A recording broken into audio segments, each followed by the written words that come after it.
बिस्मिल्लाहिर्रहमानिर्रहीम। अस्सलाम वालेकुम दोस्तों, वेलकम टू निजात ट्रैवल एंड टूरिज्म इटली। हमेशा की तरह आपकी खिदमत में हाजिर हुए हैं एक नई वीडियो के साथ। दोस्तों, जैसा कि आप जानते हैं, निजात ट्रैवल एंड टूरिज्म इटली आपको वीज़ा के हवाले से, पासपोर्ट के हवाले से, ट्रैवलिंग के हवाले से अपडेट करता रहता है।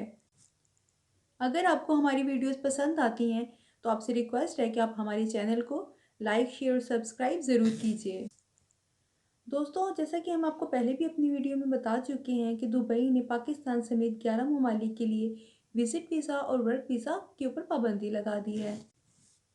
लिहाजा आप किसी को भी अपने डॉक्यूमेंट्स, पैसे या कोई भी डिटेल नहीं दीजिए।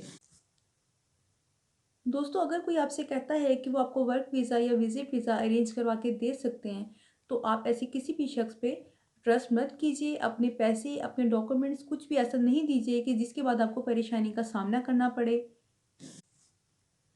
दोस्तों, किसी भी ऐसी मुश्किल या परेशानी से बचने के लिए आपको चाहिए कि आप कोरोना की सूरत हाल बेहतर होने का इंतज़ार करें।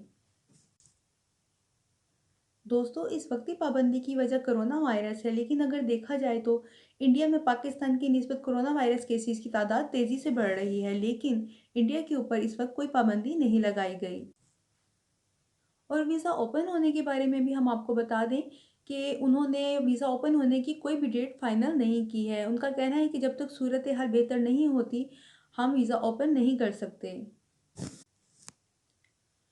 दोस्तों, आप लोगों को एक बार फिर मशवरा है कि आप कोरोना वायरस की सूरत हाल बेहतर होने का इंतज़ार कीजिए। किसी के पास भी पैसे या डॉक्यूमेंट्स देके किसी भी परेशानी का सामना नहीं कीजिए। अल्लाह पे यकीन रखिए, सब कुछ इंशाल्लाह जल्दी बेहतर हो जाएगा। अपना और अपने प्यारों का बहुत ख्याल रखिए। दोस्तों, अगर वीडियो आपको पसंद आए तो उसको लाइक और शेयर ज़रूर कीजिए। हमारे साथ रहने का शुक्रिया। अल्लाह निगहबान।